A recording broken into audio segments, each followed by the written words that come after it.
Graça e paz, irmãos e irmãs, desejo uma boa noite a todos no nome de Jesus Cristo, prazer revê-los, Deus possa falar conosco por meio da palavra. Peço para que você abra a sua Bíblia, Salmo 139, o Salmo da liturgia, será o mesmo que eu trarei uma meditação para nós nesta noite. Salmo 139, nós já fizemos a leitura de parte dele, mas a palavra de Deus por si só, ela já é suficiente para falar ao nosso coração. Quero fazer a leitura do Salmo, peço para que você acompanhe a leitura do Salmo que diz: Senhor, tu me sondas e me conheces, sabes quando me sento e quando me levanto, de longe conheces os meus pensamentos. Observas o meu andar e o meu deitar e conheces todos os meus caminhos. A palavra ainda nem chegou à minha língua, e tu, Senhor, já a conheces toda. Tu me cercas por todos os lados e pões a tua mão sobre mim. Tal conhecimento é maravilhoso demais para mim, é tão elevado que não posso atingir. Para onde me ausentarei do teu espírito? Para onde fugirei da tua face? Se suba aos céus, lá estás. Se faça a minha cama no mais profundo abismo, lá estás também. Se tomo as asas da alvorada e me detenho nos confins dos mares, ainda ali a tua mão me guiará, e a tua mão direita me susterá. Se eu digo, as trevas com certeza me encobrirão, e a luz ao redor de mim se fará noite, até as próprias trevas não te serão escuras, e a noite é tão clara como o dia.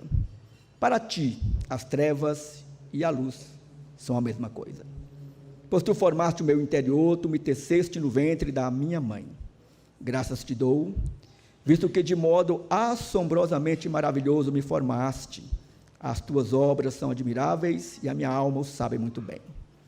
Os meus ossos não te foram encobertos, quando no oculto fui formado e entretecido como nas profundezas da terra. Os teus olhos viram a minha substância ainda informe, e no teu livro foram escritos todos os meus dias, cada um deles escrito e determinado, quando nenhum deles ainda existia. Que preciosos para mim, ó Deus, são os teus pensamentos, e como é grande a soma deles. Se os contasse, seriam mais do que os grãos de areia.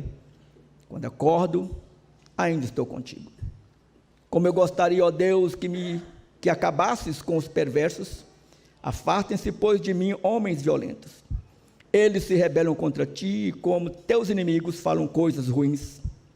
Acaso não odeio os que te odeiam, Senhor? E não desprezo os que se levantam contra ti? Eu os detesto com ódio completo. Para mim, são inimigos de fato.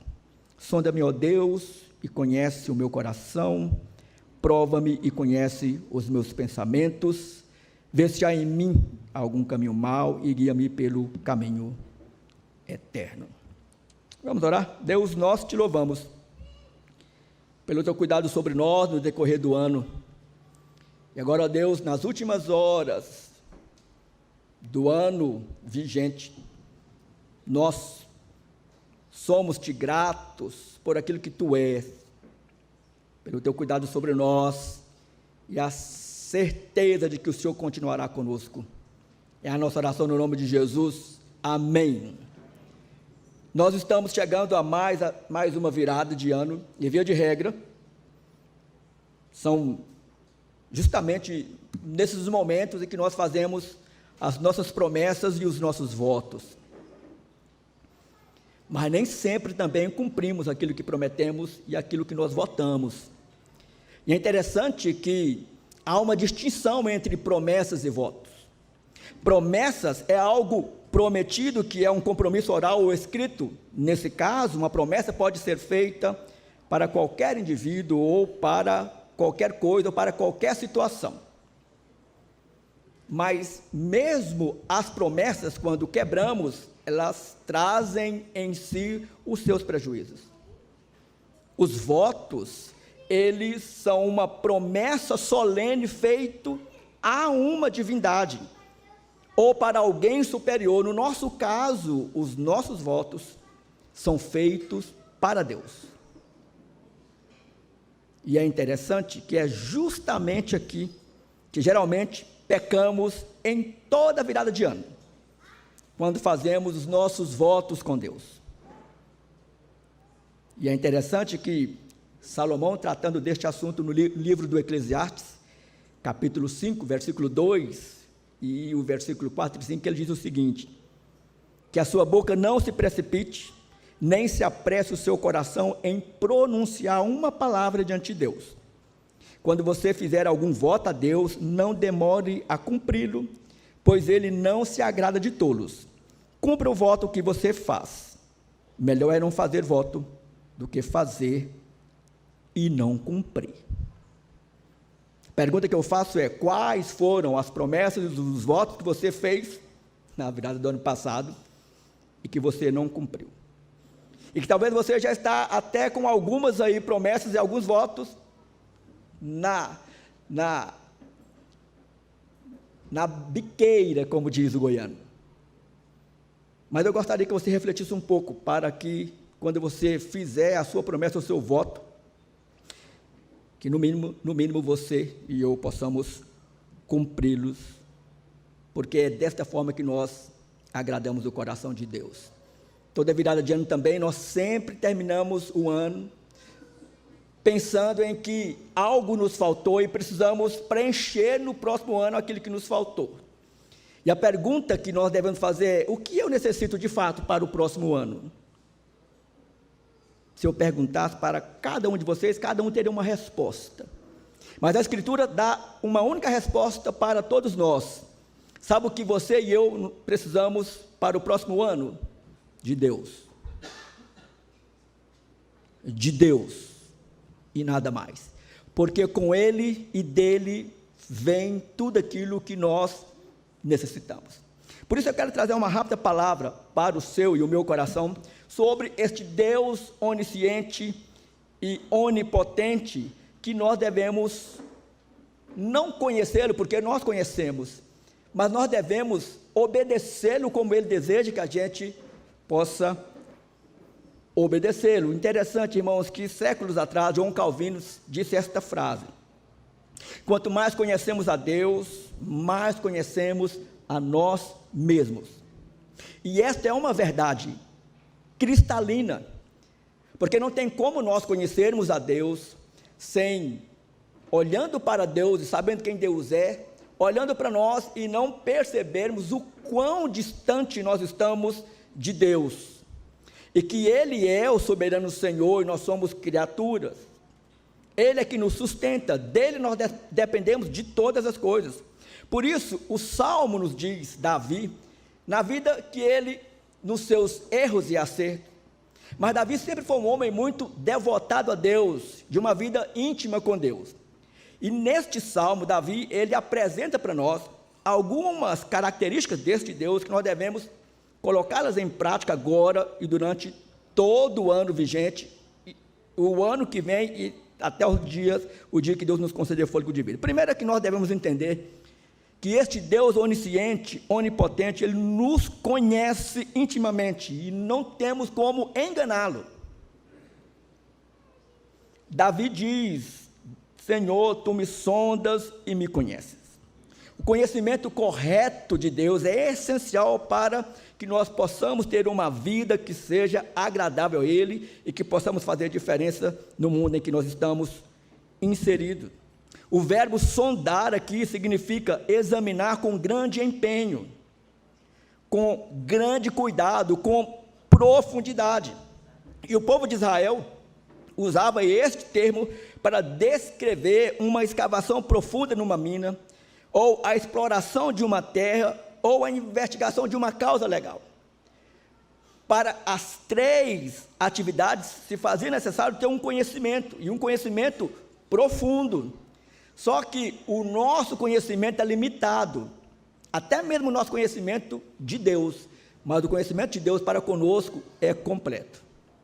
Ele nos conhece de fato e de verdade aquilo que somos, aquilo que pensamos, todos os nossos dias estão escritos e determinados por este Deus. Mas a despeito disso, de sabermos que Deus é onisciente, de saber que Deus é onipotente, nós sempre tentamos enganá-lo. Foi isso que Adão e Eva, depois da queda, tentou ou tramaram enganar ou iludir a Deus. Primeira atitude deles, vamos esconder de Deus. É aquele que é onipresente perguntar: de onde estás? Caim também, depois do seu ato, que ele mata o seu irmão, ele tenta enganar a Deus. E assim nós também agimos da mesma forma. Só que nós esquecemos que Deus nos conhece de fato e de verdade. O fato de Deus nos conhecer completa e intimamente é afirmado nos versículos 1, 2, 4, versículo 14, versículo 23. Ele conhece as nossas ações, situações, pensamentos, palavras, costumes, motivações. O autor aos Hebreus diz que não há criatura que não seja manifesta na sua presença. Pelo contrário, todas as coisas estão descobertas e expostas aos olhos daquele a quem temos que prestar contas. Então, quero que você comece o ano, termine esse e comece o próximo ano com essa verdade latejando no seu coração. Deus me conhece intimamente, profundamente, e não tem como eu enganá-lo. Por mais que a gente tente, jamais nós conseguiríamos tal proeza. E diante desta majestade, soberania de Deus, da forma como Deus nos conhece, Davi exclama: Senhor, tal conhecimento é grandioso demais para mim. É tão grande a ideia de ter esta relação, da forma como o Senhor me conhece, que eu não consigo dimensionar tudo isso. Ele diz no versículo de número 6, eu não posso atingir aquilo que Deus deseja de nós. Mas há uma segunda verdade que Davi nos ensina também. A segunda verdade é que este Deus onisciente, onipotente, está conosco constantemente, e não tem como nós escaparmos deste Deus. A partir do versículo de número 7, ele diz: para onde me ausentarei do teu espírito? Já perceberam que quando nós pecamos contra Deus, a nossa atitude natural é de tentar esconder de Deus, no mínimo, o nosso erro, o nosso pecado, como se nós tivéssemos condições de fazer isso. Só que Davi está fazendo esta pergunta retórica. Ele pergunta e ele responde: Senhor, como eu posso ausentar da tua presença? Porque se eu subo o céu dos céus, tu és transcendente, o Senhor está lá. Se eu desço ao mais profundo abismo, o Senhor também lá estás. Percebe que nós não precisamos nada mais do que Deus para que nós possamos ter um ano grandioso, a despeito das nossas lutas, das nossas batalhas, daquilo que nós ainda iremos enfrentar, que nós não sabemos, mas Ele sabe. Então, Deus, Ele deseja nos guiar, pois Ele tem um plano ideal para nós. O que Deus deseja para mim e para você é algo por demais grandioso, mas nós sempre desejamos seguir o nosso curso, seguir o nosso projeto, porque temos esse desejo sempre de nos ausentar, de esconder, ou de fugir de Deus. Lembra? Adão e Eva tentaram também. O profeta Jonas tentou esconder de Deus. Essas coisas não funcionam com Deus, mas nós estamos sempre tentando. É como se nós tivéssemos, e eu creio que eu tenho, uma grande dificuldade de entender aquilo que Deus deseja de mim. É de confiar plenamente nele, e deixar que Ele guie o curso da minha vida, e deixar que Ele me direcione, porque Ele sabe o que é o melhor para mim. Então, se nós desejamos desfrutar o amor de Deus e cumprir os seus propósitos, nós precisamos da presença dEle conosco. E sabe de uma coisa que nós esquecemos sempre? Que Ele habita em nós. Às vezes nós temos uma ideia equivocada de que Deus está fora de nós, distante de nós. Não, Ele está aqui. Ele habita em mim, habita em você. Então esse Deus é um Deus onipresente, de fato, de verdade, na nossa vida, na nossa história, e tudo concorre para o bem daqueles que amam e temem a Deus. Mas ainda há uma outra verdade que nós não podemos deixar de observar, que Deus nos criou de forma maravilhosamente, e nós não podemos ignorar este fato.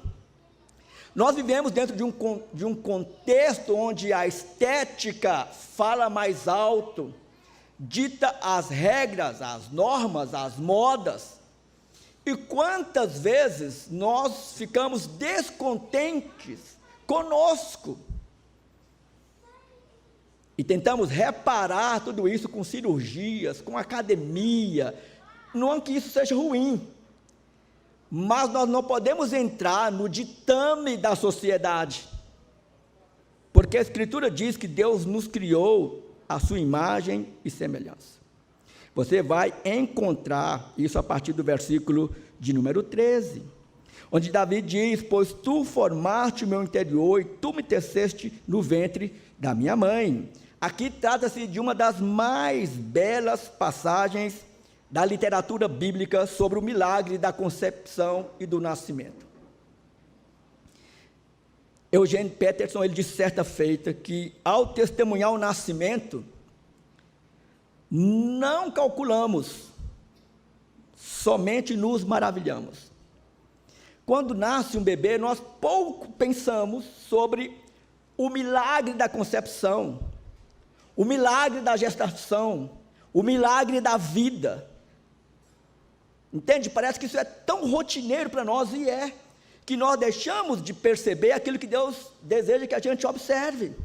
Ele é o Senhor da vida, Ele é que dá o fôlego da vida, e Ele fez a cada um de nós distintos um dos outros. Quem poderia criar multidões, milhões, bilhões de seres humanos, cada um distinto um do outro, a não ser o nosso Deus? Então nós devemos entender que o nosso Deus, Ele nos fez, como Davi diz, de uma forma maravilhosa. Graças te dou, visto que de modo assombrosamente maravilhoso me formaste. As tuas obras são admiráveis. Os meus ossos não te foram encobertos, quando no oculto fui formado e entretecido, como nas profundezas da terra. Os teus olhos viram a minha substância ainda informe, e no teu livro foram escritos e determinados todos os nossos dias. E nós temos sempre que lembrar, irmãos, que aqui Davi não está colocando a nossa vida como algo fatalista. Davi está somente dizendo que é Deus que controla e determina todo o curso da nossa vida, de cada um de nós, e até daqueles que não creem nele. Então percebe que nós não precisamos de outro a não ser Deus para o final deste ano e para o ano vindouro. Porque se nós entregarmos a nossa vida para Deus, nos livrando, ou usando o lema da OLX, desapegando das coisas que nós pensamos que por nós mesmos é que nos sustenta, nos alimenta, que dá sentido a nós, nós vamos entender aquilo que Deus deseja de nós. Olha o que Jeremias diz, capítulo 29, versículo 11, na verdade, Deus falando por meio do profeta Jeremias: eu é que sei que pensamentos tenho a respeito de vocês, diz o Senhor. São pensamentos de paz e não de mal, para dar-lhes um futuro e uma esperança. Vocês já pararam para pensar que Deus pensa em você sempre? Por que não pensar nele? Por que não tirar tempo para ele? Eu quero te fazer um desafio. Se você tem algum voto para fazer para esse próximo ano, faça um somente. Próximo ano eu vou ler toda a Escritura Sagrada, do Gênesis ao Apocalipse. Porque se você fizer isso, você vai conhecer este Deus cada vez mais da forma como Ele deseja que cada um de nós possamos conhecê-lo. Mas, por fim, este Deus também é um Deus que julga retamente e nós não podemos contestá-lo. Davi ele vai encerrar o salmo dizendo: sonda-me, ó Deus, e conhece o meu coração. Será por que Davi está dizendo isso? Porque Davi tinha convicção de que o coração dele, assim como o meu e o seu, é um coração rebelde. É um coração ingrato para com Deus. É um coração que sempre murmura e sempre está na defensiva com Deus.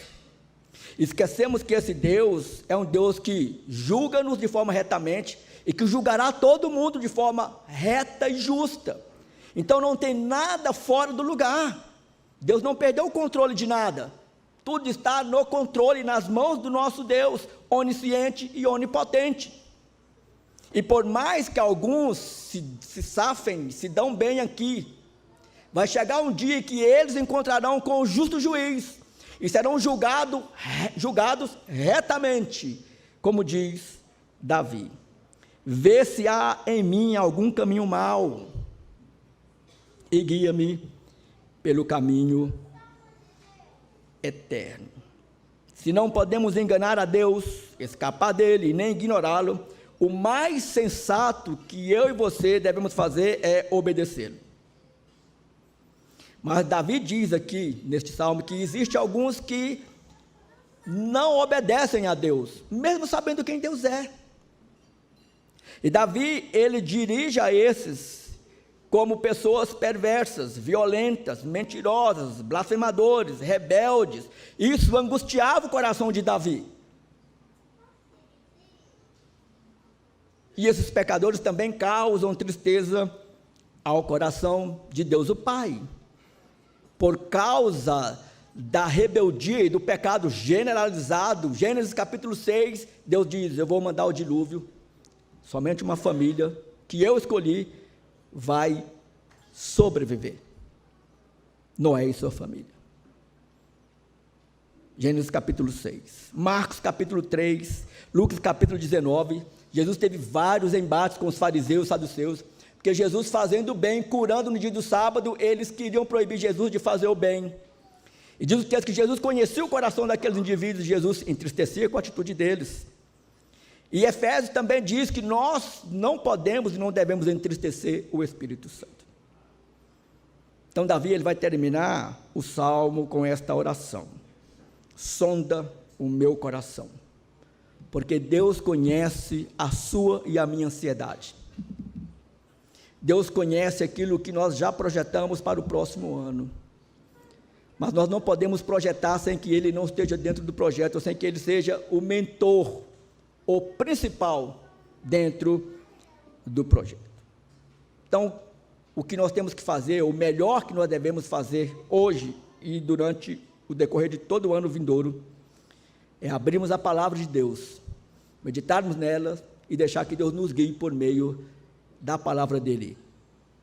Se nós agirmos desta forma, todos nós nos daremos muito bem no ano vindouro. Quero concluir esta palavra dizendo, ou relembrando aquilo que eu disse. Primeiro, que Deus nos conhece intimamente e nós não temos como enganá-lo. Isso é um fato. Segunda questão é que Deus está constantemente conosco e nós não temos como escapar de Deus. Terceiro, que Deus nos criou maravilhosamente e nós não podemos ignorá-lo. E por fim, Deus julga retamente e nós não podemos contestá-lo. Diante destas verdades, eu quero trazer algumas aplicações práticas para a minha e a sua vida. O que fazer diante das verdades que o Salmo e toda a Escritura traz a nós sobre o nosso Deus onisciente e onipotente? Primeira atitude que nós devemos ter é buscar a conhecer a Deus mais e mais, pois com certeza esse será o nosso maior achado, o nosso maior ganho para o ano vindouro. Eu te desafio mais uma vez, faça esse voto de ler a Escritura o ano que vem. Comece no primeiro dia e leia de Gênesis ao Apocalipse. e você vai surpreender que muitos e muitos textos que você já leu, você não percebeu aquilo que Deus tinha para você naquele texto, como você irá encontrar. Há um segundo propósito, ou uma segunda proposta para você, é que nós devemos intensificar nossa leitura bíblica devocional, pois só assim sempre saberemos qual é a vontade de Deus para cada um de nós. Vá à palavra de Deus, é lá que você vai encontrar o que você precisa, é lá que você vai encontrar o que de fato vai te sustentar, o que vai trazer consolo ao seu coração, o que vai dar a direção certa, o que vai dar o freio para nós. Deus age por meio da sua palavra, nós cremos nisso. E por fim, uma última aplicação. Eu quero relembrá-lo que se você fizer algum voto ao Senhor, não deixe de cumpri-lo. Preste atenção. Deus não fala para você não fazer o voto, Deus só diz: se você fizer um voto, o voto que você está fazendo é comigo, cumpra. Então, se você fizer um voto hoje, não deixe de cumpri-lo, para que nós, eu e você, não incorramos em mais pecados contra Deus, como algumas vezes nós já cometemos em votos passados que nós fizemos e não cumprimos. No mais, que Deus possa nos abençoar, que Deus conceda a nós aquilo que o nosso coração deseja, segundo a soberana vontade dEle. Feche seus olhos, curva sua cabeça, e nós vamos orar no nome de Jesus. Pai querido, somos-te gratos pelo teu cuidado sobre nós, porque, ó Pai, ninguém conhece-nos como o Senhor nos conhece. O Senhor nos criou à tua imagem e semelhança. O Senhor determinou todos os nossos dias, todos eles estão contados e anotados, e nada, ó Deus, fugirá daquilo que o Senhor já predeterminou a cada um de nós. Também nós queremos, ó Pai, colocar o teu povo espalhado sobre a face da terra, nas tuas mãos, para que nós sejamos um povo guiados pelo Senhor, submissos ao Senhor e prontos para servir ao Senhor. Nós oramos no nome de Jesus. Amém.